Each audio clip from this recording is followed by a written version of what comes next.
Som. A paz e a graça do Senhor Jesus. Amém, queridos? Amém. Uma alegria estar aqui com vocês, compartilhando, ministrando da parte de Deus.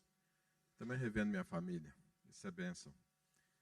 E que o Senhor nos dê a graça de ter revelação da palavra dele para sermos edificados, né? Como o pastor Luiz diz, não há alegria maior do que ver os meus filhos andam na verdade. Esse é o desejo de Deus. Jesus já disse isso, como foi dito aqui. Conhecereis a verdade, ela vos libertará. E é o desejo dos apóstolos e de todos aqueles que sigam o Senhor, todos aqueles que são discípulos do Senhor. Por quê? Porque o pai da mentira é o diabo, mas Jesus é a verdade. Então, quando nós estamos andando na verdade, nós estamos andando em Cristo Jesus. Amém, queridos? Deixa eu me organizar aqui.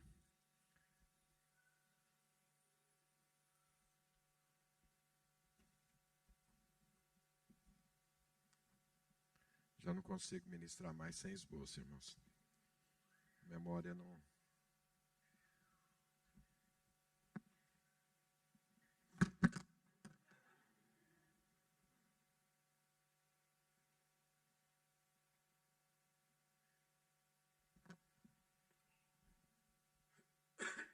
Pronto, agora acho que estamos bem. Todas as vezes que você for ler a Bíblia, que você for entender qualquer coisa da parte de Deus, você precisa orar pedindo revelação.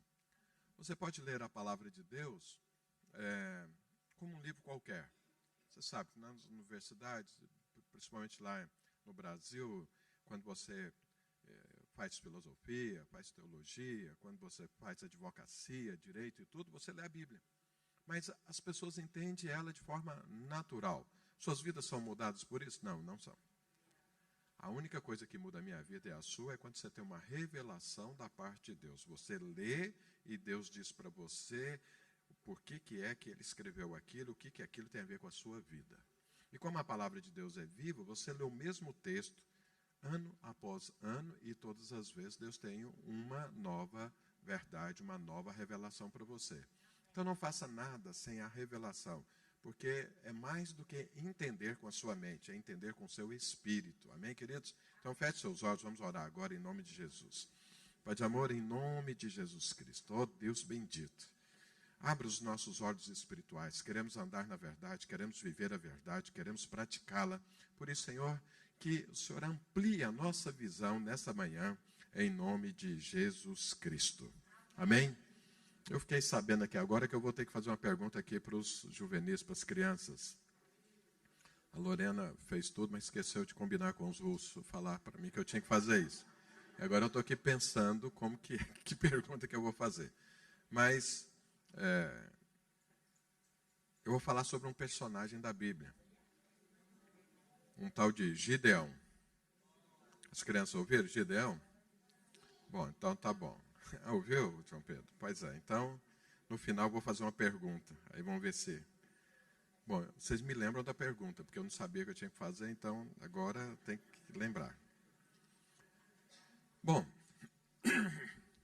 algumas semanas atrás, a igreja aqui de Lisboa, e me parece todas as igrejas aqui de Portugal, estavam em jejum. E eu tenho uma preocupação quando nós fazemos jejum, que é o seguinte: o que é que significa o jejum, ou para que é que ele foi inserido nas nossas vidas? Isso é muito importante, eu e você sabermos, em função de senão nós perdemos as suas consequências. Então, o jejum na minha vida e na sua, não é para você sofrer para conquistar algo. O jejum... imagina que você está numa corrida. Essas corridas aí que tem, por exemplo, uma corrida de Fórmula 1. Não está ali correndo. Os carros começam a correr. Mas depois de um determinado tempo, para. Para quê? Teve um desgaste de pneu, às vezes teve algum defeito, o combustível está acabando. Então, para num pit stop para reabastecer o carro, ajustar alguma coisa e para continuar na corrida.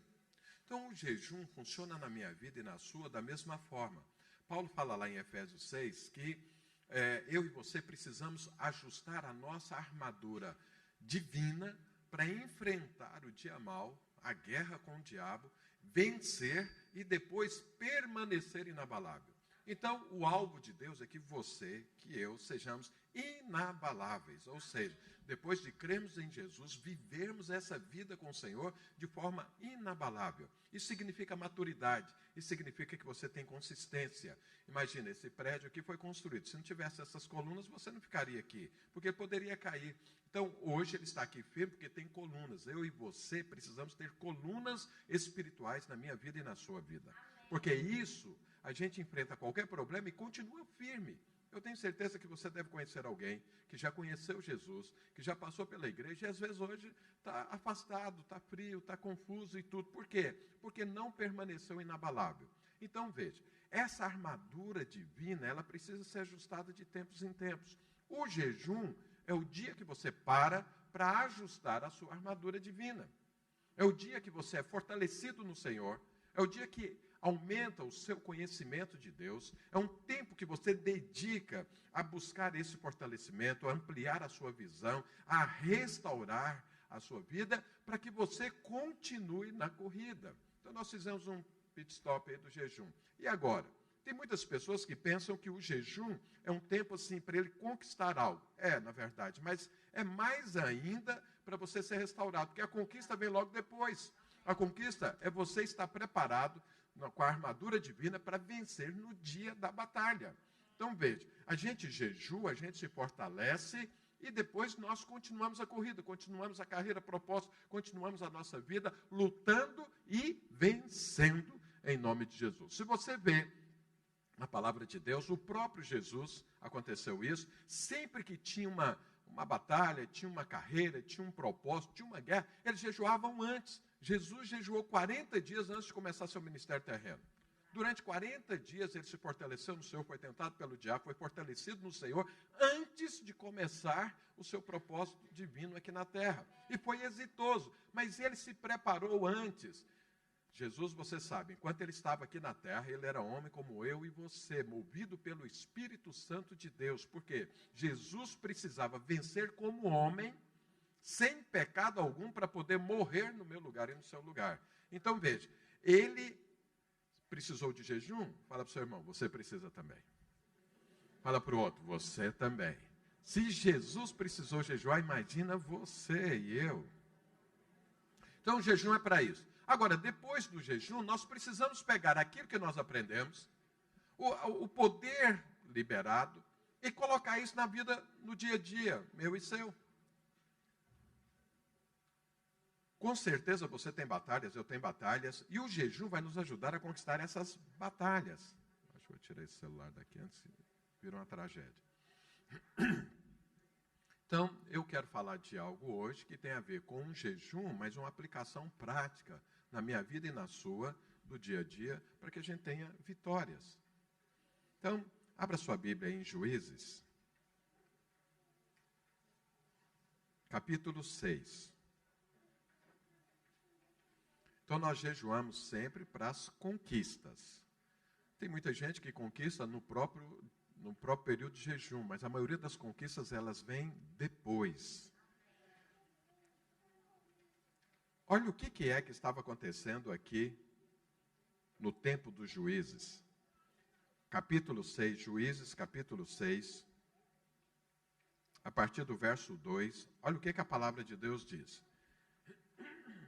Prevalecendo o domínio dos midianitas sobre Israel, fizeram estes para si, por causa dos midianitas, as covas que estão nos montes, e as cavernas e as fortificações. Porque cada vez que Israel semeava, os midianitas e os amalequitas, como também os povos do Oriente, subiam contra ele. E contra ele se acampavam, destruindo os produtos da terra até a vizinhança de Gaza. E não deixavam em Israel sustento algum, nem ovelhas, nem bois, nem jumentos. Pois subiam com seus gados e tendas e vinham como gafanhotos, em tanta multidão que não se podiam contar, nem a eles, nem aos seus camelos, e entravam na terra para a destruir. Assim Israel ficou muito debilitado. Então veja, nós estamos vendo aqui um tempo ruim na vida de Israel. Era um tempo que o povo de Israel estava sendo escravizado. Agora, olha o absurdo disso. Deixa eu esperar as crianças aqui se ajustarem. Olha aqui para mim. Vocês podem escrever sem precisar falar. Vocês sabem disso? Que esse milagre acontece? Então, escrevam, mas vê se vocês ficam assim. Ô, João Pedro, tem que prestar atenção aqui. Depois você escreve.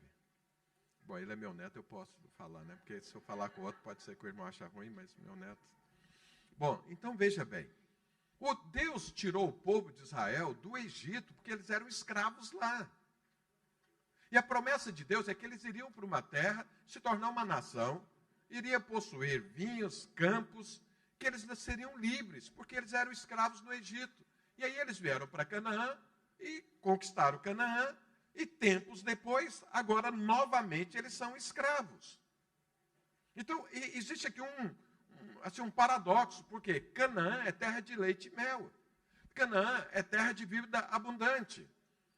Então, por que é que eles que eram escravos se tornaram livres, vieram, tomaram posse da terra, estavam vivendo ali e agora novamente se tornaram escravos? Então, isso está completamente contrário à palavra de Deus, contrário ao propósito divino.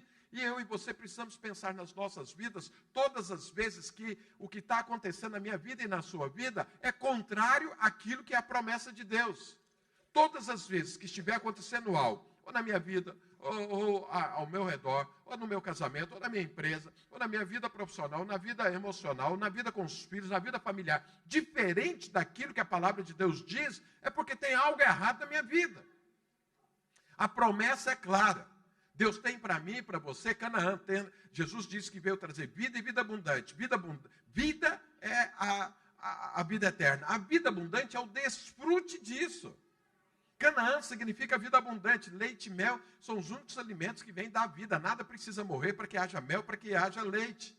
O resto dos alimentos, alguma coisa tem que morrer antes. Mas esses não. Então é uma terra de vida e vida abundante. Por que eles dentro de Canaã estão sendo novamente escravizados? Coisas que aconteceu fora, coisa que Deus resolveu acabar na vida dele. Eu falo para você, isso aqui tem tudo a ver com a minha vida e com a sua. Jesus veio e prometeu para você e para mim vida e vida abundante. Se eu e você não estamos vivendo isso, tem algo errado. Então não é possível que eu e você fomos libertos do mundo, libertos do Egito, libertos do poder do inferno. Foi retirado essa autoridade maligna sobre a minha vida e sobre a sua vida. Nós somos livres para conquistar tudo aquilo que tem a ver com Deus, as suas promessas, as suas poderosas e doces promessas. E agora vamos viver novamente escravizados. Tem algo errado. Mas era assim que eles estavam vivendo nesse tempo que o texto está dizendo. E pode ser que você esteja vivendo assim. E é por isso que eu quero compartilhar algo com você nessa direção. Tem muitas coisas que nos escravizam, ainda que sejamos crentes, ainda que tenhamos tido experiência com Jesus. Vou te dar um exemplo: dinheiro escraviza muita gente. Uns são escravizados por não tê-lo, outros são escravizados por tê-lo demais. Você vê, Jesus certa vez, conversando, um jovem se aproximou dele, e Jesus, e ele querendo ser perfeito, ele querendo avançar, ele querendo conquistar, ele querendo mais de Deus.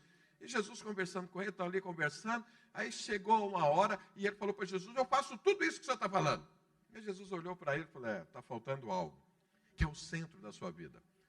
E ele falou: o que é? Ele falou: é o seguinte, eu quero que você seja meu discípulo, que você me siga, mas antes você precisa ir vender tudo que você tem e dar aos pobres, depois você vem me seguir. Jesus nunca falou isso para ninguém, só falou para esse homem.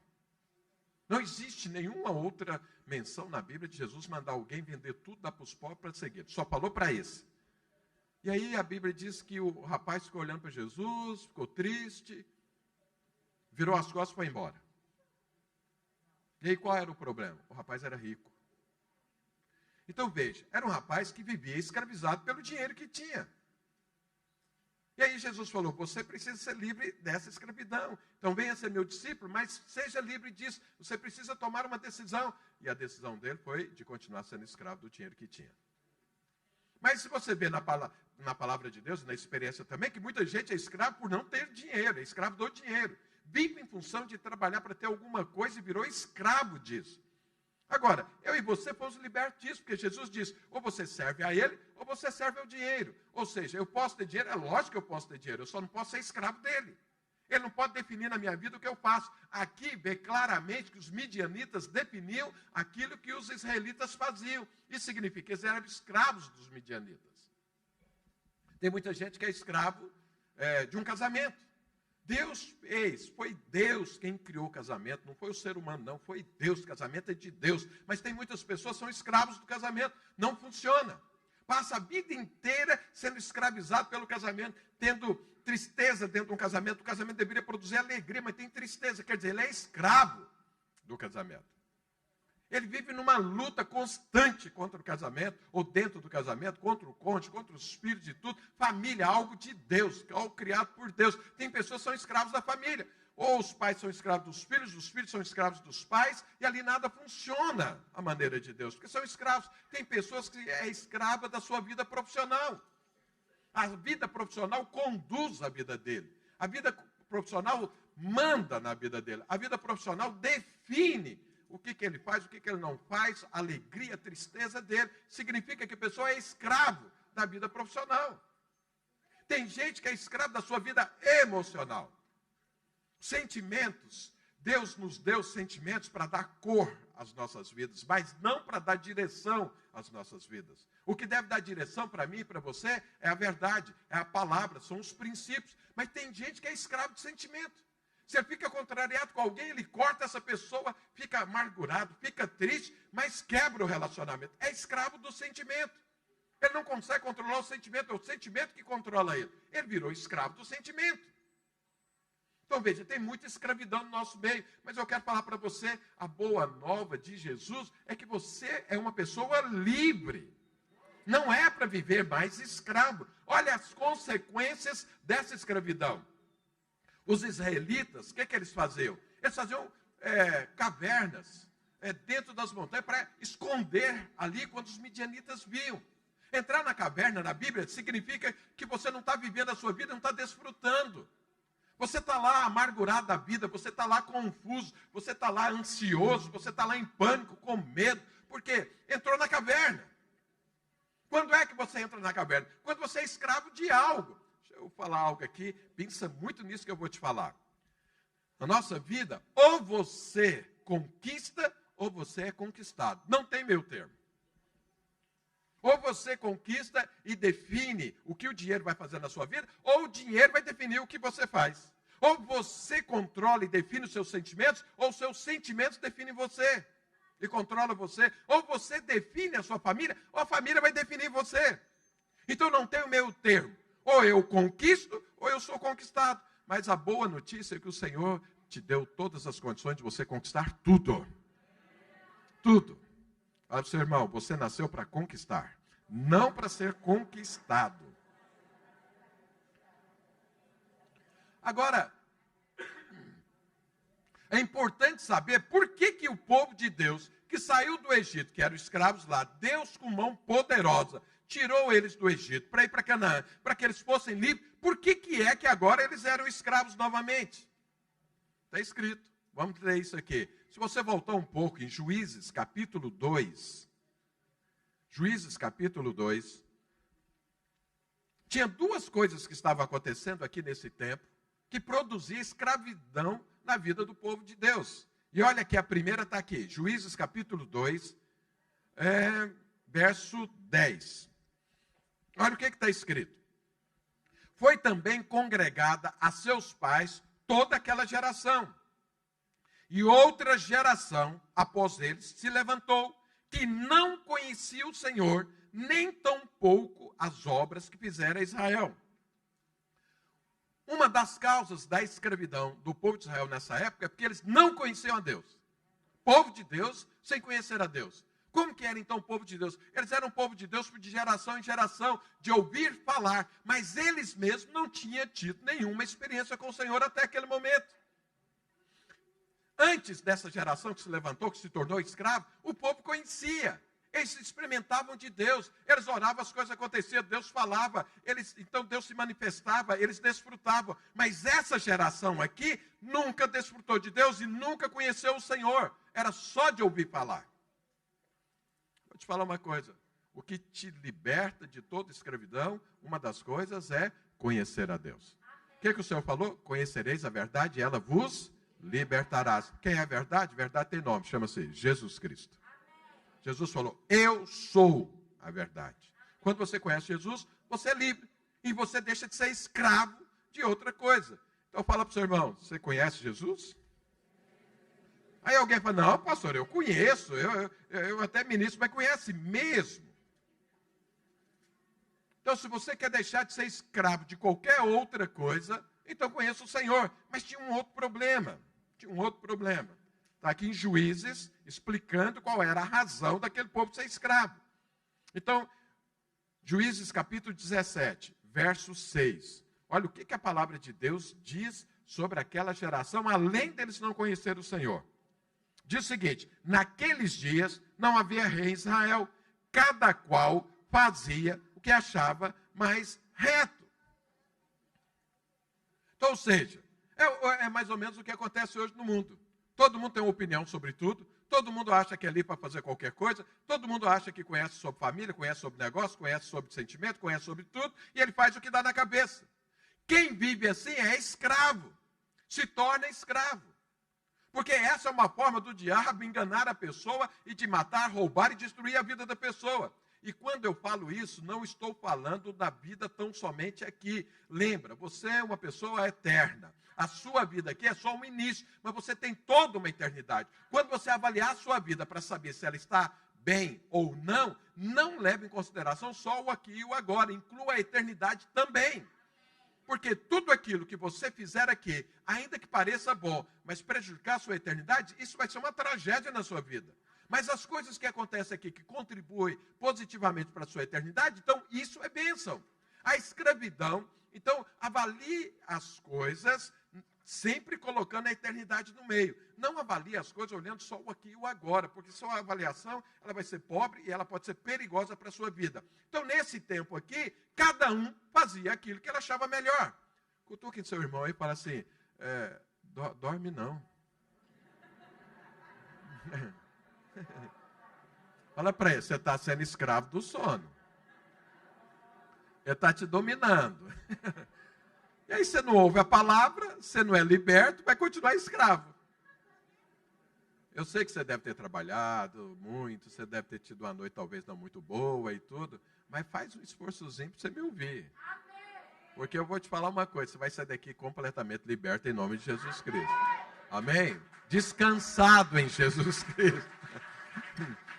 Eu sei que você pode estar cansado, é normal disso, às vezes a gente não tem uma noite boa, né? Essa noite mesmo, minha neta chorou a noite inteira lá, e eu pensando, essa menina não fica calada de jeito nenhum?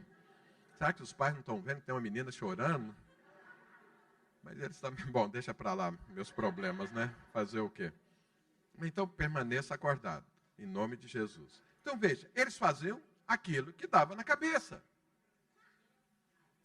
Mas se eu e você estamos envolvidos num mundo que jaz no maligno, que o alvo do diabo é matar, roubar e destruir, e que agora, envolvido nesse mundo, fomos tirados desse mundo para o reino de Deus, somos como crianças diante do Senhor, estamos aprendendo. E se eu resolver fazer o que dá na minha cabeça, eu vou voltar a ser escravo, porque o diabo sabe muito bem o que ele quer. E não tenha dúvida alguma que o diabo ele tem muito mais conhecimento do que eu e você. Quantos bilhões de anos esse diabo não tem? Eu e você temos o quê? Será que tem alguém aqui mais do que 100 anos? Não tem, mas o diabo tem infinitamente mais. Então não dá para brigar com o diabo na minha sabedoria ou na sua sabedoria, no meu poder ou no seu poder, porque isso seria uma luta em glória, e é lógico que ele iria vencer. Mas nós fazemos isso no poder e na sabedoria do Senhor. Então, quando eu evoco para mim a independência, a individualidade, para fazer o que dá na minha cabeça, eu vou me tornar escravo do diabo. Porque ele vai conseguir me enredar, ele vai conseguir me manipular, e aí eu vou ser escravo dele, mesmo pensando que eu estou livre, às vezes eu estou sendo escravo do diabo. Então é isso que acontecia, duas coisas. O povo dessa época não conhecia a Deus, e cada um fazia o que queria. Pergunta para o seu irmão, você faz o que quer, ou você anda em equipe? Agora olha o que acontece. Bom, quando uma situação está assim, você às vezes está passando por uma tribulação, fala, pastor, mas você não conhece minha vida? Eu sei que tem que pagar minhas contas, não. Meu aluguel vence, eu tenho que fazer compra, eu tenho que comprar roupa, não sei mais o quê. Tem escola de menino, tem não sei mais o quê e tudo. Então não tem jeito, eu sou escravo do meu trabalho mesmo. Que se eu não trabalhar, quem paga minhas contas? Essa é uma forma de entender a vida. Mas eles eram escravos. Sabe o que acontecia? Eles plantavam. Mas na hora de colher, os midianitas vinham e tomavam tudo. Eles tinham um gado. Mas na hora que davam crias, vinham os midianitas e levavam tudo. Eles tinham que correr para as cavernas, se esconder dos midianitas para preservar a própria vida. Ou seja, o que adiantava o trabalho deles? Nada. Sabe o que a palavra de Deus diz? Diz o seguinte, que aos seus ele dá enquanto dorme. A Bíblia fala que em vão trabalha. Ah, pastor, você está falando que eu não tenho que trabalhar, é para eu ficar lá de barriga para cima e Deus vai encher a minha despensa. Não estou falando disso, não. Só estou falando o seguinte, o seu trabalho sem o poder de Deus não vale nada. Só isso. Então veja, aí estava acontecendo isso. Todas as vezes que acontece isso, Deus entra na história. Eu quero que você creia nisso sempre. Você está passando por uma tribulação, não pense que você está sozinho. Deus entra na história. Você só precisa enxergar o Senhor na história. Quando você está passando uma dificuldade, Deus entra na história. Deus não tem alegria em ver você ser escravo de qualquer coisa. Então Deus, quando vê que um servo seu, que uma família de Deus, uma igreja, que o povo dele está entrando em escravidão, Deus se manifesta. Deus se manifesta sempre. E aí, no meio desse contexto, Deus se manifestou. E aqui está aqui em Juízes, capítulo 6, a partir do verso 11. Vamos ler aqui uma parte do que Deus disse e como Deus agiu. Então, a partir do verso 11. Juízes 6, 11. A partir do verso 11. E a palavra de Deus diz: então veio o anjo do Senhor. Esse então significa, estava acontecendo isso. Então, quer dizer, Deus entrou na história. Fala para o seu irmão, dê um glória a Deus, porque Deus sempre entra na história. Fala para ele, Deus entra na história a seu favor. Então veio o anjo do Senhor e assentou-se debaixo do carvalho que está em Ofra, que pertencia a Joás, a Abiesrita, e Gideão, seu filho, estava malhando o trigo no lagar, para o pôr a salvo dos midianitas. Então, olha, o que Gideão estava fazendo? Malhando trigo. Eu sei que, talvez aqui, principalmente os mais novos, não sabem nem o que é malhar trigo, porque talvez brasileiro malhar trigo não é muito, mas malhar arroz, talvez alguns conheçam. Então, você planta lá o arroz dá mais ou menos dessa altura, dá os cachos, você vai lá, corta ele, faz um peixe, aí você põe ali umas madeiras, põe uma lona embaixo, põe as madeiras ali, você fica batendo para os grãos de arroz saírem e ficarem ali naquela lona. Depois você junta o arroz, isso é malhar trigo. E o trigo é bem parecido com o arroz, você faz da mesma forma, ele estava malhando trigo. Para pôr o quê? Onde é que ele estava fazendo isso? No lagar. Lagar é tipo uma piscina, onde jogavam as uvas e você pisava ali para amassá-las e depois fazer vinho, fazer suco e tudo. Então não era o lugar mais apropriado de fazer isso. Por que Gideão estava fazendo isso ali? Está escrito, para pôr a salvo dos midianitas. Então Gideão era aquele cara que vivia o seguinte, trabalhava, mas ele trabalhava dobrado para ter alguma coisa para que os inimigos não levassem. E hoje os inimigos, talvez eles não funcionam como dessa forma aqui, era nessa época, mas funciona do mesmo jeito. Seu carro quebrou, o inimigo levanta seu dinheiro. Ah, mas acontece que depois você descobriu que tinha um cano furado de água lá, que você pagou o dobro de água. Ah, mas aí você pegou uma doença aí, gastou o dinheiro todo com remédio. Isso é o diabo roubando. Levando aquilo que você está trabalhando. Gideão estava trabalhando de tal forma para não perder aquilo que ele plantou. Ele trabalhou, ele colheu, ele tem uma família para sustentar, e agora ele estava malhando ali no lugar que não deveria. Ou seja, é um cara que estava vendo a escravidão e tentando sair dela. Aí Deus chega para ele. E olha o que acontece. Então o anjo do Senhor lhe apareceu e lhe disse: o Senhor é contigo, homem valente. Você acha que você falaria que Gideão é valente, sendo que ele estava escondido dos midianitas? Ele estava fazendo as coisas lá na surdina para ninguém ver. Aí Deus aparece e fala: homem valente. Aí fala assim: Deus estava curtindo com a cara dele. Não, Deus não faz isso com ninguém. Deus não curte com a cara de ninguém. Mas aí, olha o que acontece. Respondeu-lhe Gideão: ai, Senhor meu, Se o Senhor é conosco, por que nos sobreveio tudo isso? O que é feito de todas as suas maravilhas que nossos pais nos contaram, dizendo, não nos fez o Senhor subir do Egito? Porém, agora o Senhor nos desamparou, nos entregou nas mãos dos midianitas. Sabe aquele cara assim que está faltando só um furinho para ele explodir? É Gideão. Ele está vivendo a sua vida cristã, é o seguinte, contrariado. Puxa vida, meu casamento não funciona. Eu vivo doente, meu Deus do céu, eu trabalho e gasto dinheiro tudo, sobra nada, eu não posso passear, não posso comprar algo para meus filhos, não tem nada, eu nem posso fazer uma compra para mim, que coisa, eu queria comer um negócio, nem comer alguma coisa eu posso. Ele estava vivendo assim. Sabe quando o cara vai enchendo dessa vida, está esperando uma oportunidade para pôr para fora tudo, a sua revolta? É Gideão. Aí Deus aparece, chama ele de homem valente, ele vira para Deus, valente?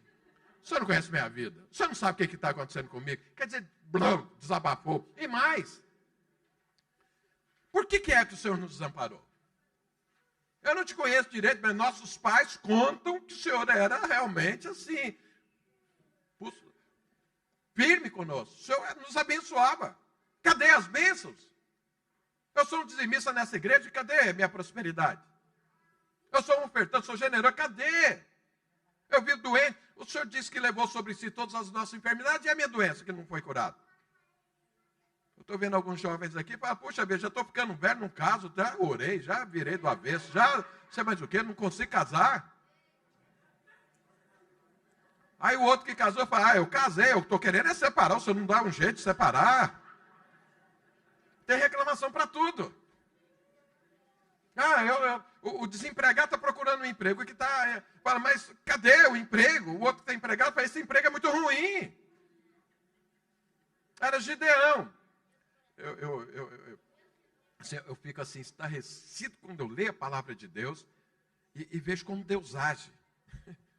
Gideão, a palavra é ruim, mas vomitou em cima de Deus. Deus chega bem. Deus não chegou e falou assim, ô medroso. Deus não falou assim, ô covarde.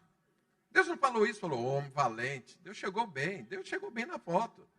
Mas o cara vira 7 pedras para cima do seu, tacando pedra, igual Davi com o gigante, lançando pedra na funda contra Jesus, contra o Senhor aqui, falando, mas cadê o teu poder? Cadê a tua graça? Cadê o teu amor? O Senhor morreu na cruz para eu continuar nessa escravidão? Ou seja, Gideão pensava que o problema era Deus. Pergunta ao seu irmão, você acha que a razão dos seus problemas é Deus? Era Gideão. Eu já fiz tudo com esse menino. Fala para o filho, mas isso aqui não tem jeito, não funciona, não muda esse menino aí. As coisas boas que eu ensino ele não aprende, mas o que ele aprende de errado, eu nunca vi desse jeito. Basta eu fazer uma única coisa, uma única vez errado, ele vai repetir o resto da vida. Mas o que eu ensino para ele 1000 vezes, ele não faz. Certo. Cadê Deus? Ó Deus, faz alguma coisa com esse menino. Ou comigo. Mas é melhor do que com ele. Vamos continuar a conversa. Então se virou o Senhor para ele e disse, se você fosse Deus, chega assim, cumprimentando bem, homem valente e tudo, e alguém vomitar acima de você, o que você faria com a pessoa? Eu ia falar, cai um raio agora na cabeça desse sujeito. Deixa eu ir embora, porque aqui já foi. Eu vim ajudar o sujeito, ele fala esse tanto de coisa para mim, vai que eu desamparei ele, cadê meu poder, que eu não sou poderoso, que eu não sou isso, que eu não sei que eu larguei ele. Então tá bom, fica aí, eu vim te ajudar, já que você não quer, deixa eu ir embora. Ainda bem que Deus não sou eu. Então se virou o Senhor para ele e disse, vai nessa tua força e livre Israel da mão dos midianitas, porventura não te enviei eu? Parece que Deus não ouviu nada do que o rapaz falou. Sabe quando você está conversando com alguém, depois fala assim, casais, né, estão conversando, um fala uma coisa, fala outra, peraí, você não me ouviu não? O que eu tenho que fazer? Eu tenho que desenhar para você entender o que está acontecendo? Parece isso. E aí Gideão fala novamente. E ele diz, ai Senhor meu, com que livrarei Israel? Eis que a minha família é a mais pobre de Manassés e eu o menor da casa do meu pai. Tornou-lhe o Senhor, já que eu estou contigo, ferirás os midianitas como se fosse um só homem. Veja, queridos, Deus está aqui e entrou na história para resolver o problema. E não tem problema que vai ser resolvido na sua vida e nem na minha vida, sem antes resolver dentro de você primeiro. Nós aprendemos isso no jejum. Primeiro resolve dentro, depois você resolve fora. Você quer casar, não fica brigando com a pessoa com quem você quer casar, não. Tem que resolver algo aqui dentro primeiro. O meu casamento está bom. O cônjuge meu tem que mudar. Não, tem que resolver algo aqui primeiro. Mas eu não prospero, tem que resolver algo primeiro aqui. O gigante invisível que está dentro de você é o primeiro que tem que cair. Não parta para a guerra fora antes de você vencer a guerra dentro. Deus sabe disso. Deus está aqui conversando com Gideão. Gideão aqui tem dois problemas. Ele não sabe quem é Deus, está aqui acusando Deus, e ele não sabe quem ele é. Ninguém conquista nada fora sem antes saber quem é Deus e saber quem é ele mesmo. Porque a maioria está tendo problema. Eu saí com meu filho, o Felipe, ele, graças a Deus, tem uma boa identidade em Jesus e ele quer muito em Deus. Então, a gente entra num lugar e, às vezes, está olhando lá uma loja, alguma coisa, entrou para comprar alguma coisa, a loja está vazia. Ele falou, a hora que eu entrar vai encher essa loja. Porque eu carrego a bênção de Deus. Ele fala isso. Então, vai entrando na loja. Passa um pouquinho, entra alguém, entra outro, e a loja está cheia. Eu falo, nossa, eu devia ficar aqui dentro, então, para essa loja ir para frente. Porque não tinha ninguém, ele entrou e agora tem gente. Então, assim, ele sabe quem ele é. Ele sabe que carrega a bênção de Deus. Gideão, não. Ele não sabia quem ele era e nem sabia quem era Deus. Ele tinha uma visão de Deus completamente equivocada. Olha o que ele fala para Deus. Cadê o teu poder? Eu não conheço o poder de Deus. O Senhor nos desamparou. Ele não sabe que Jesus falou, eu jamais te abandonarei. Eu não conhecia essa verdade. Ele estava vivendo o quê? Uma mentira. Nós aprendemos isso no jejum. Irmãos, todos os seus medos, todas as suas dificuldades, tem uma mentira por trás. Arranca essa mentira, coloca a verdade, que você se torna alguém valente, você se torna alguém corajoso, e a sua identidade vai acontecer. Porque o diabo é o pai da mentira, ele fica colocando mentira na sua cabeça todo dia, toda hora. Então, Gideão estava trabalhando em cima de uma mentira. Deus me abandonou, Deus não é poderoso, Deus não se preocupa comigo, e Deus é vingativo. E Deus é o seguinte, ele está sentado no seu alto e sublime trono com um chicote na mão. Se sair, pau na cabeça. É isso que ele pensa. E ele diz isso. Deixa eu ler aqui para você. Não vou ler todo o texto, mas alguns versículos. Diz o seguinte, viu Gideão, que era o anjo do Senhor, e disse, ai de mim, Senhor Deus, pois vi o anjo do Senhor face a face. Porém, o Senhor lhe disse, olha o que ele fala, ai de mim. Ou seja, ver Deus é uma coisa ruim. É o que ele pensava, que era a vida dele, que Deus, se você o conhece, se você desfruta dele, isso vai fazer mal para você. Ele estava falando isso aqui. Porém, o Senhor lhe disse, paz seja contigo, não temas, não morrerás. Então, Gideão edificou ali um altar ao Senhor, ele chamou de o Senhor é paz. Ainda até o dia de hoje está o altar em Ofra, que pertence aos abiseritas. Então, ou seja, Gideão foi conhecer que Deus é paz. Ele foi conhecer que Deus é o Deus da reconciliação. Ele foi conhecer a Deus que é Deus amoroso. Ele não sabia disso. Eu pergunto para você, que tipo de Deus que você serve? Porque se você acha que você está penando, está passando tribulação, que Deus não está no meio disso, e que Deus está te prejudicando, Deus está te punindo, é porque você ainda não conheceu Deus de amor. Você ainda não conheceu a obra do Calvário. Paulo fala, se Deus ofereceu o seu filho na cruz para morrer no seu lugar, ele não dará, junto com isso, todas as outras coisas para você. Por que é que nós não tomamos posse? Porque nós não conhecemos esse Deus amoroso. Conhecemos o Deus que é rigor, o Deus que é lei, o Deus que pune, o Deus que disciplina, o Deus que manda para o inferno. Eu quero te falar, Deus não manda ninguém para o inferno. As pessoas vão para o inferno porque rejeitam o perdão de Deus. É diferente. Ir para o inferno é uma escolha. A pessoa está lá porque não aceita o perdão de Deus, que é a obra do Calvário. Rejeita essa obra. Por isso vai para o inferno. Não é porque Deus mandou. A pessoa escolheu ir para lá. Então veja, Gideão entendeu que Deus é Deus de paz. Entendeu que Deus não está aí para matar alguém, que vai prejudicá-lo. Ele não conhecia. vou te falar uma coisa. Para que você não seja escravo, você precisa conhecer o Senhor. E o Senhor é Deus de paz. Ele levantou um altar a Deus aqui, pois Deus é paz. Eu entendi. Eu vivi uma mentira. Por isso que eu não desfrutava de Deus. Porque eu corria de Deus. Eu me afastava de Deus. Que eu tinha medo de chegar diante de Deus. Agora não. Ele entendeu. Ele precisa de Deus. Deus está com suas mãos estendidas. Fala para o seu irmão. Deus está com suas mãos estendidas para você. Mas tem mais. Eu não sabia quem era. Olha o que ele disse para Deus. Deus fala para ele, vai lá, rapaz, você vai conseguir. Vai trabalhar, você vai prosperar. Abre a sua empresa, você vai prosperar. Pode casar que vai funcionar. Esses dias um irmão na minha live mandou uma pergunta assim. Pastor, eu gosto de uma moça, eu queria fazer corte, mas eu não sei o que fazer. Como que eu faço para que ela fique sabendo? Eu fiquei pensando, mas como? Como que ela fica sabendo? Ela é Deus para adivinhar o que está na cabeça dele? Eu falei, olha, veste uma cueca e vai lá e fala para ela que você ama ela e que você quer fazer corte. Tira essa expressão que eu falei, veste uma cueca. Vai lá, fala com ela, rosto no rosto, olho no olho. Sem medo da rejeição. Se ela falar não, você fala para ela, ó, é porque você não sabe ainda que você vai ser minha esposa. Eu vou orar, Deus vai mudar você, deixa eu ir embora. Pronto. Vai lá e fala para ela, nossa, tem um homem de verdade aqui na minha frente. Um homem que encara, que vem falar, que confronta, que fala, que expressa o que sente, o que quer, e tudo que é claro, que não tem dúvida alguma. Vai lá falar para ela. Ele não sabe quem ele é.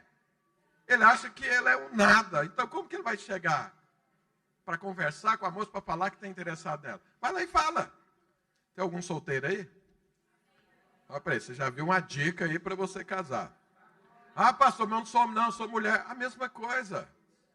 Procura a pessoa e fala, olha, é o seguinte, eu estava ali, eu olhei para você e falei, esse vai ser meu marido. Ele, o quê? Falei, pois é, você não sabe disso, mas estou te contando agora, então vai se preparando. Então, assim, se posiciona, fala, ora, saiba quem você é. Olha o que Gideão diz. Tenho certeza, tem muita gente que pensa de si isso aqui. Olha o que Gideão, Deus falou, vai lá fazer. Abre a empresa, pode casar, pode ter filhos. Outro dia alguém me perguntou na live, pastor, o mundo é muito difícil, muito complicado. Eu já tenho um filho, aí eu fico pensando, vou ter mais outro filho, como que eu faço com a questão financeira? Esse mundo é muito terrível, esse filho vai nascer assim. Eu falei, meu Deus do céu, é o dinheiro que define se você vai ter filho ou não? É o dinheiro que define se você vai casar ou não? Meu Deus do céu, Deus define. E Deus diz, tenha filho. Ué, mas e aí, o que eu faço? Ué, se Deus falou, Deus vai te suprir. Porque Ele mandou você fazer algo. Deus mandou Gideão fazer algo, vai lá e liberta o povo. Sai dessa caverna, Gideão. Para com essa vida de miserável que você tem. Vai você vai vencer. Deus falando para ele. E aí, olha o que ele fala. Ele fala o seguinte, e ele diz, ai, Senhor meu, com que livrarei Israel? Eis que a minha família é a mais pobre de Manassés, e eu o menor da casa do meu pai. Ou seja, ele pensava que ele era um nada, um ninguém. Essa era a visão que ele tinha dele mesmo, por isso que ele nunca resolveu confrontar o contexto que ele estava vivendo. Ele estava pensando, isso é a minha vida, não tem jeito, eu nasci para sofrer. Você não nasceu para sofrer, você nasceu para ser alegre, para desfrutar do Todo-Poderoso e ser um conquistador. Como que você é filho de Deus e nasceu para sofrer? Teu pai é dono de tudo, tem todo o poder do universo, você professa o nome dele e anda com medo de enfrentar as coisas. Esse era Gideão. Deus entra na vida dele, antes de resolver qualquer coisa fora, resolveu algo dentro. Deus se revelou e Deus mostrou, você é um homem valente. Você é meu filho. Você carrega o meu espírito. Você tem todas as condições de vencer tudo. Você pode vencer dentro do seu casamento, pode vencer da sua família, pode vencer dos seus negócios, pode vencer na sua vida emocional, na sua vida profissional, pode vencer como líder da célula. Você nasceu para vencer, porque você é meu filho. É isso que Deus teve que ajustar Gideão antes de qualquer outra coisa. Pergunta para o seu irmão, você sabe quem é você?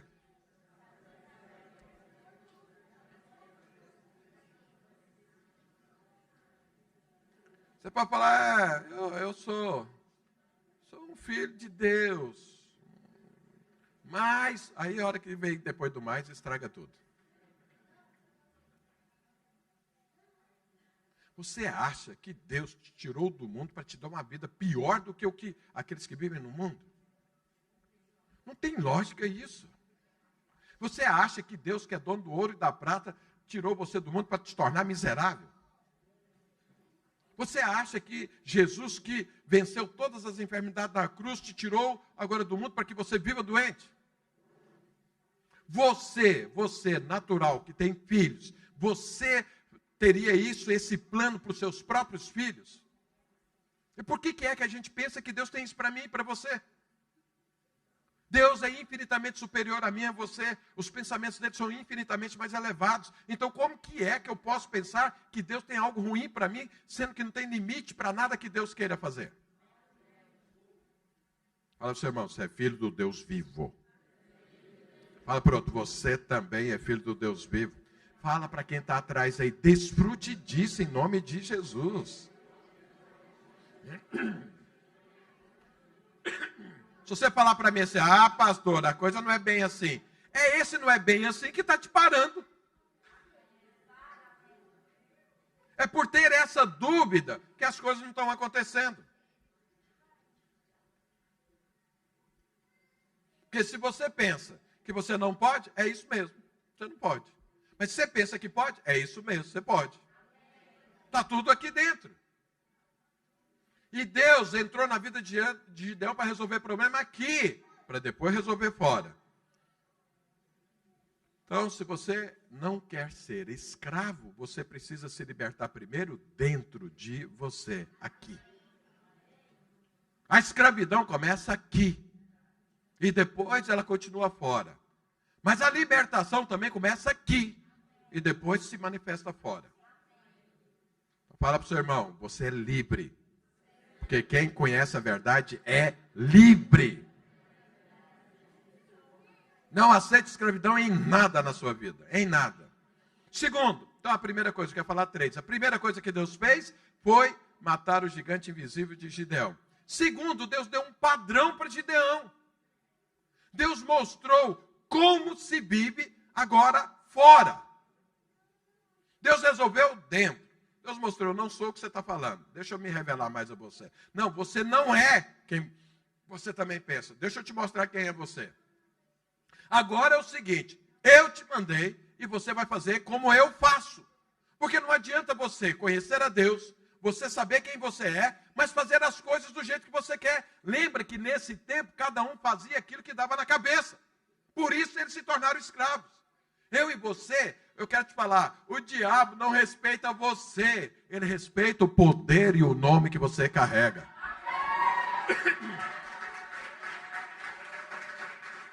É o seguinte, chega para um demônio e fala para ele, eu te mando em meu nome, sai.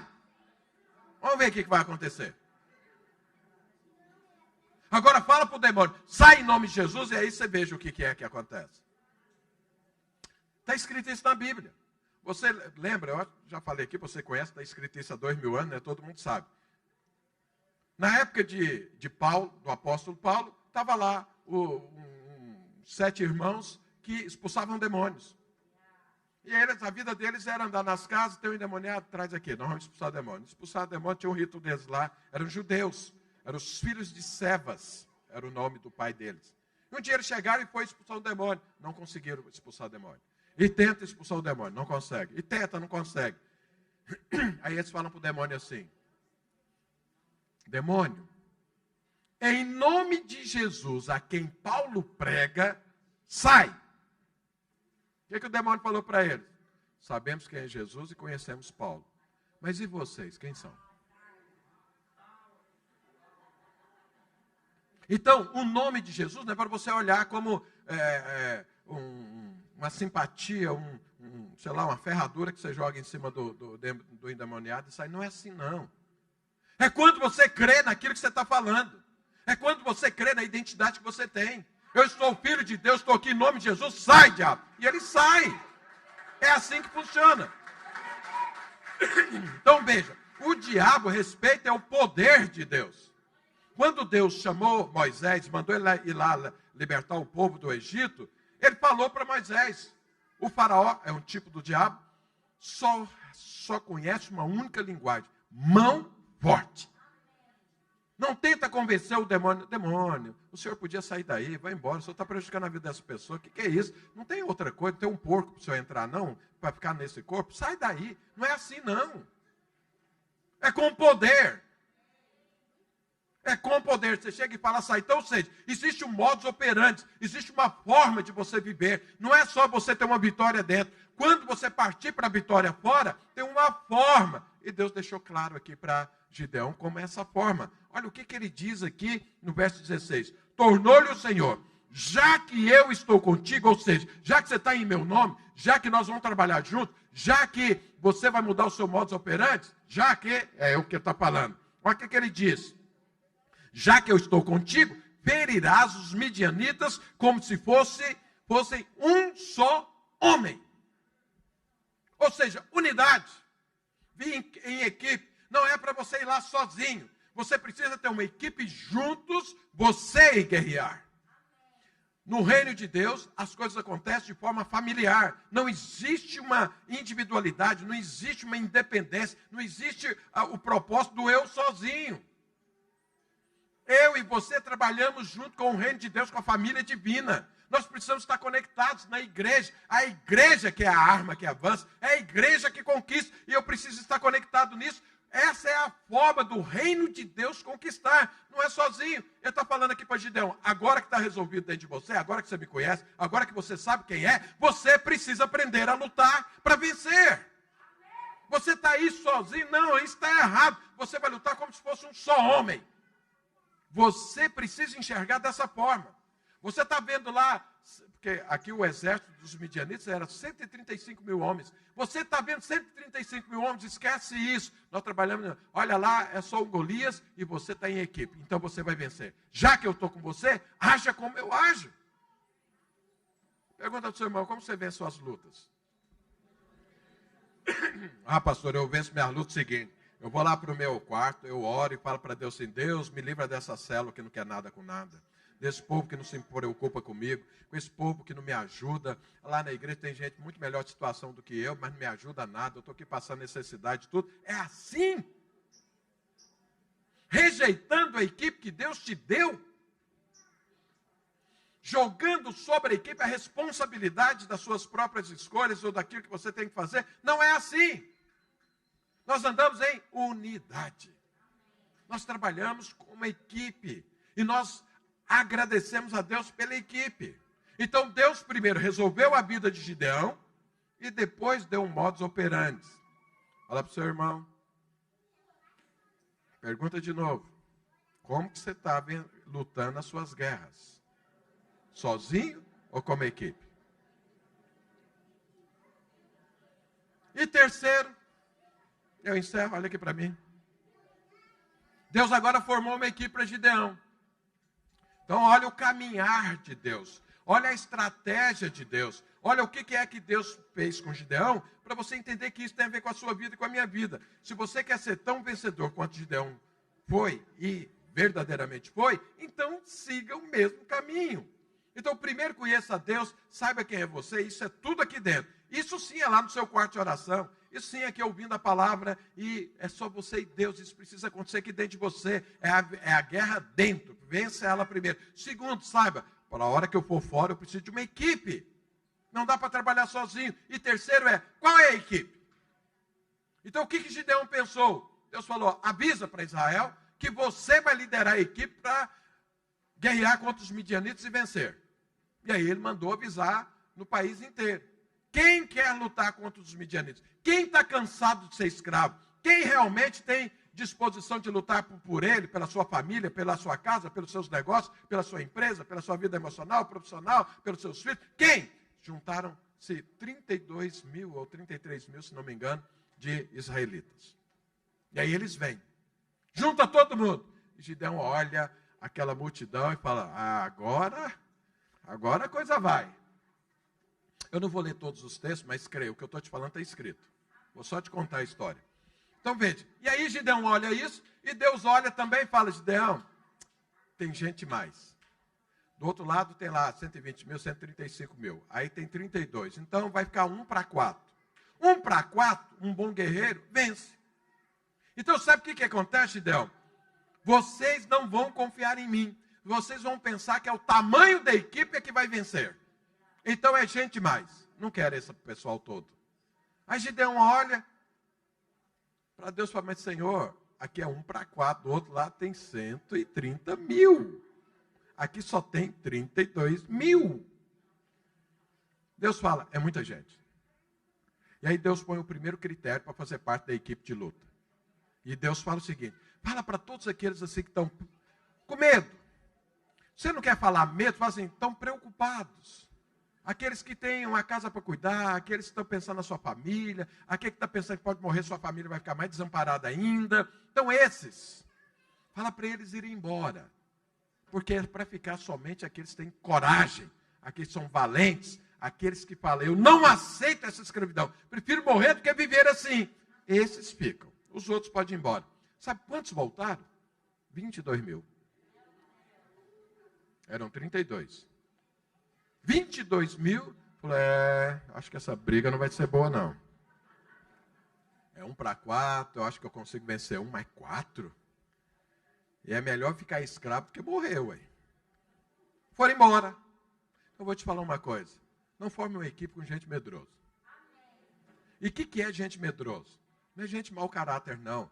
Gente medrosa são aquelas pessoas que estão vivendo uma mentira do inferno. A mentira gera medo. A verdade gera coragem. Se você tira a mentira, a pessoa se torna um corajoso. Deus chegou para Gideão, ele estava tendo atitudes de pessoas medrosas. Mas Deus chamou ele de valente. Porque Deus tirou as mentiras que o diabo tinha colocado na cabeça dele. Pronto, o homem agora virou valente. Todo mundo é valente. Todo filho de Deus carrega um espírito de valentia, de coragem. Por que é que não está vivendo assim? Porque está debaixo de mentira do inferno. Tirou a mentira, pôs a verdade, pronto, a valentia se estabeleceu. Esses 22 mil que foram embora, são aqueles que não quiseram substituir a mentira pela verdade. Gideão vem e fala, olha, Deus me chamou, Deus apareceu comigo, para mim, Deus mandou guerrear e nós vamos vencer. Essa é a verdade. Aí o outro está aqui olhando e fala, é verdade? Será? Será que esse cara não teve uma alucinação? Será que ele não foi uma fantasia? Será que o sol bateu na cabeça dele demais e cozinhou os miolos dele, ele está vendo besteira por aí? Pensaram isso, eu não vou confiar nesse cara. Acreditou na mentira, foi embora. Ficaram 10 mil. Mas do outro lado tem 135 mil. Agora é 1 para 13, 14. O negócio está piorando. Aí Deus fala, é gente mais. Gideão olha para Deus, como gente mais? Aqui na terra a gente conta, tem matemática. Aqui a gente conta 1, 2, 3, 4, tá? Deu 10 mil. Do outro lado a gente contou 1, 2, tem 135 mil. Ou seja, lá tem 13 vezes mais do que aqui. Como que é gente mais aqui? Gente mais é lá, Deus. Eu sou gente mais. Aí Deus fala, eu preciso escolher mais, tirar alguns. Todos ali eram valentes, 10 mil valentes, 10 mil corajosos, 10 mil que estavam dispostos a arriscar a vida, 10 mil que não tinha problema para enfrentar qualquer um, 10 mil que ia enfrentar 13, 14 pessoas. Não tem nenhum problema. Corajosos. Não tinha nem mentira por trás. Mas Deus falou, ainda falta algo. Aí Deus fala, ei Gideão, mas e aí, o que o senhor vai fazer? Vamos fazer o seguinte, vamos lá para o riacho para tomar água. Vamos ver como eles tomam água. Água na Bíblia aponta para a palavra de Deus. E Deus deu uma orientação, falou o seguinte, aquele que chegar lá no riacho e abaixar a boca lá e tomar água como um cachorro, toma, você põe de um lado. Aquele que chegar, se ajoelhar, pegar a água com a mão e trazer até a boca, você põe do outro lado. E aí você fica observando, vai separando os dois grupos. E Gideão foi. Aí chega lá a maioria com a boca na água e lambe a água e põe ali. E aí eu imagino Gideão contando. Aí os que iam lá, pegavam a água, põe aqui na boca, e ele contando para o lado de cá. Então, o primeiro que foi, lambeu a água igual cachorro, para lá. Aí o outro, para lá. Aí o outro, para lá. O outro igual cachorro, igual cachorro, igual cachorro, e o trem vai crescendo. Aí, de vez em quando, pinga um para o lado de cá. Tá. Aí Gideão está falando, bom, Deus não falou que vai ser o grupo, mas deve ser o grupo maior, lógico. Esses 300, eles estão desqualificados. Mas aí, na hora que termina, Deus fala, você vai ficar com os 300. Eu, o quê? Como assim? 300? 135 mil do outro lado, 300. 9.700 pessoas corajosas, valentes. Nós vamos dispensar. Deus falou, dispensa. Por que Deus dispensou essas pessoas? Porque tomar água igual cachorro é você desconsiderar a sua identidade, não é uma forma digna de você viver. Você é um ser humano, então toma água igual humano, não igual cachorro. Ou seja, aquelas pessoas que não entendiam quem eram. Esses dias me fizeram uma pergunta na live, uma moça falando, olha, eu estou numa corte, pastor, mas o cara não assume a corte. Ele não fala para ninguém. E ele fala para a gente de vez em quando, tem vontade de ficar com algumas outras mulheres. E aí, o que eu faço? Eu falei, irmã, pelo amor de Deus, você sabe quem é você? Você não sabe quem é você. Você é filha do Deus Altíssimo. Tem um sujeito aí dispensando você, tratando você como uma qualquer. Dá cartão vermelho para esse sujeito. Mas eu gosto dele, manda ele embora, porque isso vai ser um inferno na sua vida. É melhor você passar um problema agora do que você passar um problema dentro desse casamento anos. Porque lá no casamento você vai dar cartão vermelho, mas agora pode, então dá 1, 2, 3, manda embora e vira as costas e fala, tchau. Um cara que não tem coragem de te assumir e você quer ainda casar com essa pessoa? Mas manda ele embora. Então veja bem, presta atenção. Ela não está vivendo de forma digna daquilo que ela é. Você é filho do Deus Altíssimo. Você tem um padrão de santidade, você tem um padrão de caráter, você tem um padrão de alvo, você tem um padrão de atitudes, comportamentos. Viva de forma digna. Não basta ser corajoso, não basta conhecer a verdade, precisa vivê-la, precisa praticá-la. Então você que é solteiro, vai casar com alguém, procura alguém que viva a verdade. Que viva de forma digna, não viva parecendo alguma coisa ensaboada que você não consegue pegar, sempre está escolhendo, pondo defeito nos outros, sei mais o quê, mas nunca assume a responsabilidade. Então, quer dizer, não está vivendo de forma digna. Você não pode ir lutar com essa pessoa que você vai perder a guerra. Então, o que é que Deus colocou como padrão para aqueles que vão lutar? Primeiro, corajosos, ou seja, estão diante da verdade. Segundo, crê e vive e pratica a verdade. Aí juntaram quanto? 300. Nessa hora você imagina Gideão. Como que Gideão ficou? Tinha 32 mil pessoas. Agora tem 300. Aí Deus falou, é com esse. É com esse que nós vamos morrer? Vai morrer todo mundo? Nós vamos ser os heróis de Israel? E aí todo mundo depois vai criar coragem, porque nós somos os mártires. É isso, Deus? Pensa na situação, porque às vezes a gente lê e fica, isso é muito simples. Não, pensa você no lugar. Do outro lado, você falou, vou guerrear. O outro lado já se reuniu.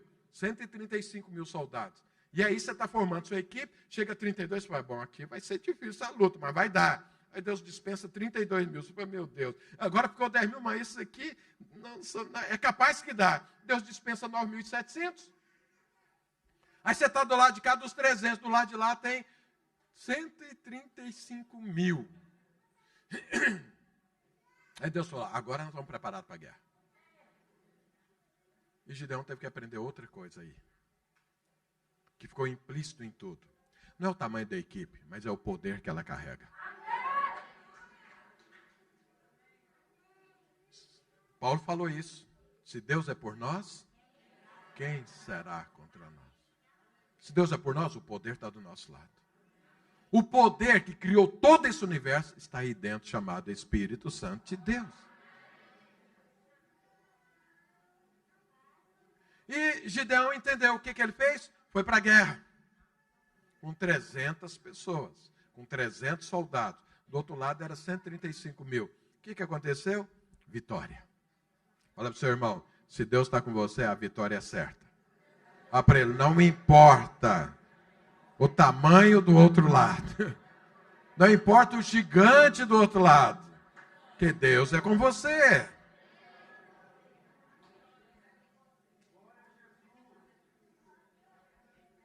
Foi assim que Davi venceu Golias. Um homem de 3 metros. A ponta da lança dele pesava 7 quilos. A armadura que ele estava pesava 49 quilos. Você vê o tamanho do homem. Davi não conseguia nem carregar a armadura de Saul. Foi lá e venceu. Agora, você acha que Davi estava lá no bem bom, é tranquilo e tudo? Não, ele foi lá no Ribeiro, pegou 5 pedras. Ele falou, então ele estava pensando o quê? 5 tentativas. Mas Deus era por ele. Ele estava começando a vida dele ali. Uma pedrada, Deus derrubou o sujeito. Sabe? Então a escolha é sua. Ou continuar escravo, ou se tornar livre. Então você pode, sim, conquistar a sua prosperidade. Prosperidade vem de Deus. Tem prosperidade que não é de Deus. Tem outra que é de Deus. Conquiste a prosperidade de Deus. Conquiste a família que Deus te deu. Conquiste os filhos que Deus te deu. Conquiste os pais que Deus te deu. Conquiste a vida emocional que Deus te deu. Ou você acha que Deus está lá no céu triste, preocupado, ruim, achando que ninguém me ama, alguma coisa. Não é assim que Deus vive, não. Mas tem muito filho dele vivendo assim. Conquiste a vida profissional que o Senhor deu. Conquiste a multiplicação da célula, o crescimento da igreja que Deus te deu. Basta que você se posicione, porque Deus sempre entra na história. Gideão, ainda que ele vomitou tudo em Deus, mas não rejeitou Deus. Deus começou a falar e ele foi ouvindo, foi aceitando, foi sendo mudado, foi sendo transformado, foi vencendo, até que venceu tudo. E aí, depois que ele venceu os midianitas, libertou o povo de Israel, ele ainda governou 40 anos. Enquanto ele governou, Israel jamais foi escravo. Porque a obra que Deus faz, ela permanece para sempre na sua vida. Não foi um sobe e desce, porque Deus tratou Gideão desde o início. Primeiro dentro, depois fora, depois equipe, depois ensinou. Esse homem virou está lá em Hebreus, quando você lê o capítulo 11 ou 13, 11, né? Que fala sobre os heróis da fé, o nome de Gideão está lá.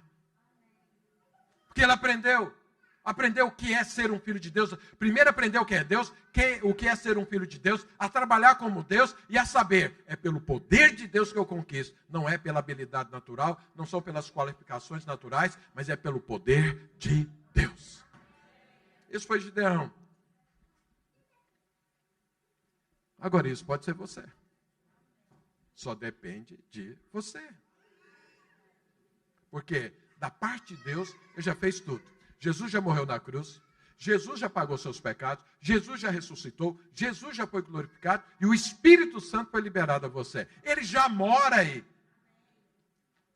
E Jesus falou, ide, vai, conquiste, porque toda autoridade foi me dada nos céus e na terra, e eu vou estar com você sempre. Então vai e conquiste. Agora a questão é, você crê nisso ou você não crê nisso? Eu chamei a equipe de louvor aqui à frente. Se você crê, você conquista. Se você não crê, você continua escravo. Ainda que seja filho de Deus. Mas eu quero te falar, Deus não te chamou para ser escravo. Fala para o seu irmão, você não nasceu para ser escravo. Não no reino de Deus. Fala para o seu irmão, você nasceu para vencer. Fala para ele, é assim que vai ser sua vida. O que eu sempre digo quando eu termino uma palavra, o que eu podia fazer, eu fiz. Agora é com você. E eu quero orar por você. Eu quero orar por aqueles que se dispõem a sair debaixo de todo o jugo de escravidão. Porque às vezes eu não sou escravo numa área, mas eu sou em outra. E Deus nos chamou para ser livre de tudo, não só de uma determinada área. Tem pessoas que têm doenças crônicas. Vocês falam, bom, essa doença é crônica, então eu já acostumei com ela, vou viver com ela. Vai viver com ela, mas você pode ser curado dela. Depende da sua fé, depende da sua insistência diante do Senhor, daquilo que você consegue enxergar. Tem pessoas que se casaram, oraram demais para casar, e agora falam, o que é que eu errei? Porque esse casamento é uma tristeza. Mas alguns já tentaram tanto mudar que agora falar, sabe uma coisa? Eu nasci para sofrer. Pronto, agora vai sofrer o resto da vida desnecessariamente. Você pode orar e esse casamento ser transformado. Eu tenho filhos. Uma irmã um dia ligou para mim e falou, pastor, meu filho está preso, ora. Eu falei, o que você crê? Não, eu não sei. Eu falei, ele pode ser liberto. Não, mas meu filho está preso, ele fez isso, fez assado. Bom, você crê ou não no poder de Deus? Eu tenho até uma experiência interessante nesse assunto, que alguns anos atrás, uma mulher veio e falou para mim a mesma coisa.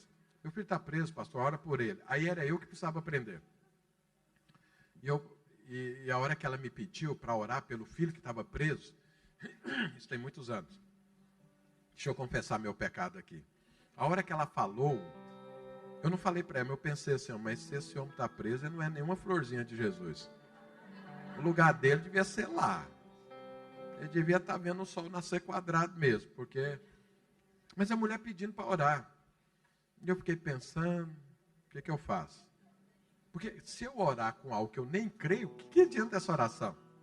Eu falei, não, vou orar para Deus abençoar esse sujeito lá, para ele conhecer Jesus lá na cadeia e tudo. Aí eu comecei a orar pela mulher, orando pelo filho dela, junto com ela. A hora que eu estava orando, Deus falou para mim, fala para ela que a semana que vem ele vai ser liberto da prisão. Eu olhei e falei, Deus, só tem certeza disso? O cara está preso. O senhor está falando que vai libertar ele. Eu perguntei, o que é que aconteceu? Aí ele traficou drogas. Eu falei, Senhor, o cara traficou drogas. Ele está preso, o senhor vai tirar ele da prisão. Ele é traficante de drogas. E isso é possível acontecer? Eu pensando. Deus falando para eu falar com ela e eu estou aqui pensando. E aí eu falei, olha, Deus vai abençoar seu filho. Deus falou, eu falei para você falar que a semana que vem que ele vai sair. Eu falei, minha senhora, é o seguinte. Você ama muito seu filho, né? Pois é, Deus só tem coisa boa para ele. Deus falou, eu falei para você falar que a semana que vem ele vai sair. Eu falei, olha, é o seguinte, a semana que vem seu filho vai sair. A mulher ficou espantada. Sério? Eu não era pastor na época. Eu era líder de célula. Eu era discipulador. Eu falei, sério? Deus tem poder. Fiquei pensando. Bom, a mulher foi embora. Era a semana que vem. Aí na semana que vem eu estou aguardando a mulher chegar na igreja para perguntar. A mulher não chegou. Eu falei, meu Deus do céu. O cara não saiu como eu imaginei. E a mulher sumiu da igreja contrariada, porque agora recebeu uma palavra falsa aqui. Eu falei, não, mas quem sabe a semana que vem. Na outra semana, a mulher lá não aparece. Na outra, nada. Aí eu desanimei com a vida.